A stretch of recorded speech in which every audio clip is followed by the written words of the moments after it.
Ah. Alah Don. Alah Don belakang mana Don?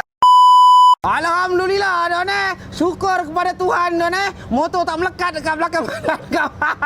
Untuk tayar ni aku cakap kau, dia tak ada istilah barang tester yang baik, barang jual tak baik. Tak ada. Ini adalah tayar aku set yang kelima kita pakai. Kita test. Kau tengok berapa punya padu material dia. Kau orang tengok lihat sendiri dia punya getah ni. Nampak? Aku tenyek sampai botak. Aku main brake emergency. Aku pumpkan keras-keras. Kau tengok lihat ni.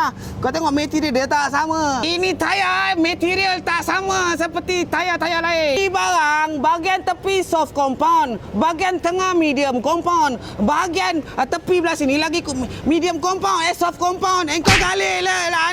Lepas tu dia punya sidewall ni keras lah, hilang kau galih lah. Dia punya sidewall ni aku cakap kalau dah bocor boleh jalan lagi lah. Aku nak tunjuk dekat orang musibah tayar ni. Kau tengok aku boleh pijak dia punya sidewall ni. Kau tengok ni nampak? Kau tengok berapa punya keras Dia punya sistem dah lebih kurang run flat tire. Kau tahu tak sidewall dia ni? At least kurang-kurangnya kalau kau bocor bolehlah kau bergerak untuk selamatkan diri, pergi cari workshop mana terdekat dengan kau. Kau tahu? Bukan pergi cari janda yang umur tua-tua. Apa pedanya tu lah.